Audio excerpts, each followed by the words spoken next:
Hello. Do you have Hashimoto's or thyroid issues, and are you always tired and you just can't seem to get a handle on your fatigue? Today's episode of the Autoimmune Rehab Podcast is for you. And in fact, not only do I recommend you continue listening to this podcast, but I recommend you find the link in the show notes or over on my website that has all of the podcast episodes streaming with the notes at autoimmunerehab.com, and you schedule your free consultation where I offer free discovery sessions for exhausted women that are always tired all the time, and I help you figure out the root cause of why you're tired. So, with no further ado, let's get started with this episode on Hashimoto's fatigue, what it is, and how to fix it. And so, today I would like to talk with you about how, the main reasons really that you have Hashimoto's or thyroid fatigue and what you can do to fix it. So, the first thing for you to think about is usually in most cases, and we'll address this when we come to the five main reasons why you're tired, is that it's usually caused by a combination of thyroid issues and adrenal fatigue. And this is something that a lot of traditional Western medicine doctors don't recognize, is they don't realize that if you have problems with your adrenal gland and your adrenal fatigue, that can throw you off and make you tired more than even your thyroid issues. If you have thyroid issues, then you have adrenal issues. They just go hand in hand. And that's something that I've been learning from all the different books I've read, different studying I've been doing about the thyroid and adrenal glands, in an attempt to help heal myself. Because let's face it, as a Hashimoto's patient, I've been diagnosed just over 5 years now, since January 2018. Probably had it for about 5 years before that. Fatigue is still sometimes a real problem for me, even if I feel like I've had adequate sleep. So, with no further ado, let's get in and talk about the five main reasons why you're tired. So, the first reason, and this would be probably the most obvious, is that you have sleep issues. You're not getting adequate sleep, and there can be various reasons for that. Whether you have disruptions, you don't sleep in a good quality environment, you don't have a good bed, you have a partner who snores or whatever, or you have children or babies who wake you up, or whatever is going on, you're not getting good high quality sleep. And now, if you don't know why you're not getting good high quality sleep, then you want to see a doctor about that, schedule a sleep test, see what it is you can do to get to the root cause of why you aren't sleeping. And it may be a little bit more difficult than you think. Like, there may be obvious reasons why you aren't sleeping, and do your best to try to fix those.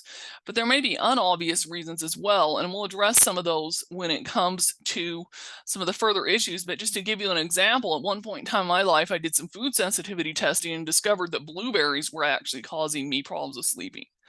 I know, what? That sounds really crazy, and it is. Unfortunately, I was able to fix that by fixing some of my gut issues and by just not eating blueberries for a few months. But there can be a lot of different reasons why you're not sleeping, but getting to the root cause of why you're not sleeping is probably the most obvious things on this list of why you're tired. Because if you're not sleeping adequately, then you're going to be tired, of course. And there are different ways that you can also test and find out how much sleep and how much REM, which is like your deep sleep, you're getting. One of my favorite ways to do it is with the Aura Ring. And I published a separate episode all about the Aura Ring that you can go check out. I will include a link to that in the show notes below as well. I also have a video version of this podcast, which, if you're listening to this on iTunes, Spotify, anywhere with audio, you can go to my YouTube channel and find the video version, and you will see on the video that I'm showing you right now what my Aura Ring looks like. It's just a ring. I personally have the black one. There's different colors, but anyhow, it connects to an app and will tell you a lot of different things about your health. And one of the things that it will tell you is about how well you're sleeping, how much sleep you got, how much REM sleep, that kind of thing.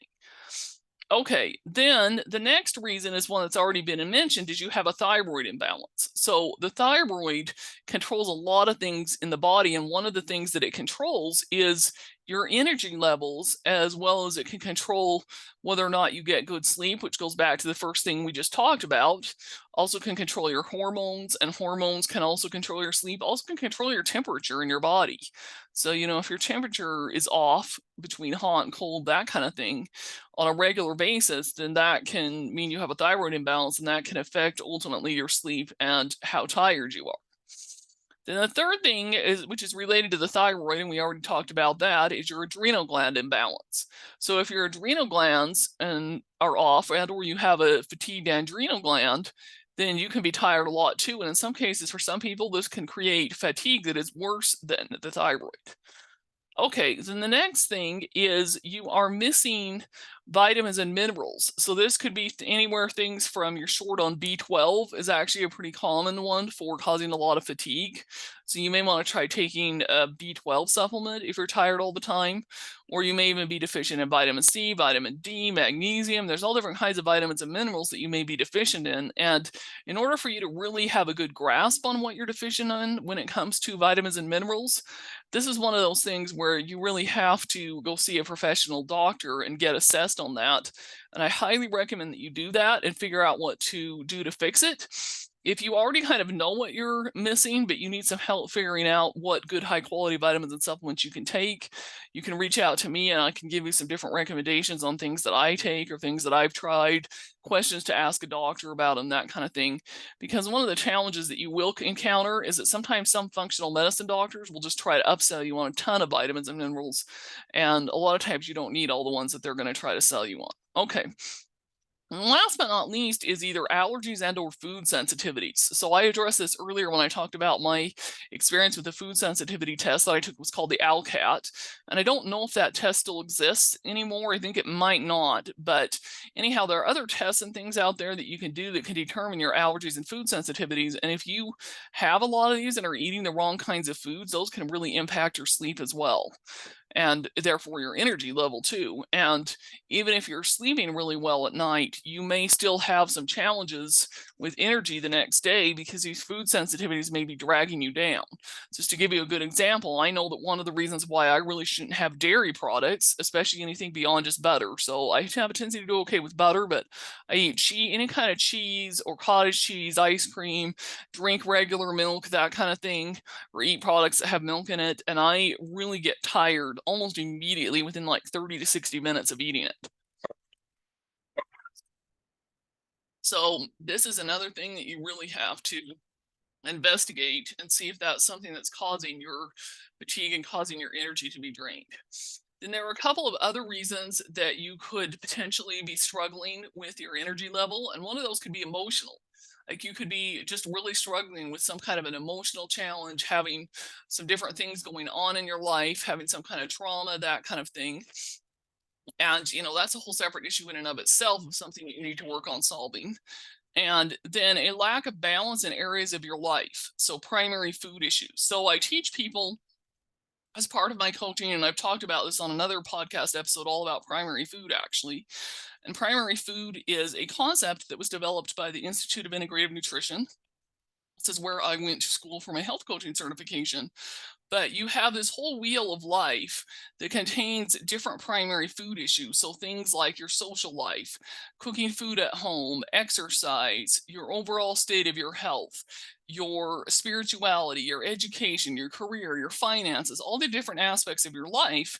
And if you're out of balance in to the extreme, I would add, on one or more of these primary food things, then you may very well find that that is what's causing your Hashimoto's or thyroid fatigue, and you're just tired all the time because you're constantly drained from trying to deal with it. So the reality is that with this wheel of life and these primary food issues, we rate every area of your life from 1 to 10.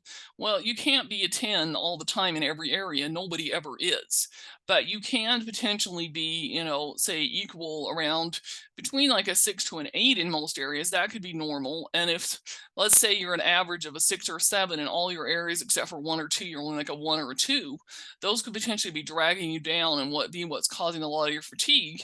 And a lot of times I find that if you're that low in 1 or 2 areas of your life, those things can also be causing you to have sleep issues. They could also be causing you to eat things that you know you shouldn't eat, and therefore the food is affecting your sleep and your energy level, different things like that. So anyhow, this is something that I dive into a lot more in depth, like I said, when I offer my free discovery session on how to help you kiss fatigue goodbye. If you would like one of these, you just go to meet.annalaurabrown.com and sign up for a time, or you can go, I'll have the link in the show notes. And of course, it's also available on my website for this podcast at autoimmunerehab.com. So take a look, go ahead, let's have a conversation about it. And I'd love to help you fix your Hashimoto's or thyroid fatigue and help you identify what's causing it and see what you can do to overcome it so that you can live a life that is thriving and not just surviving. So that's it for today. Take care. I really would appreciate it if you would rate this podcast on iTunes or wherever you're listening to it. If you would subscribe and consider leaving me a review as well, or reach out and let me know how this information impacted you. Take care and have a great day. And I look forward to hearing from you soon.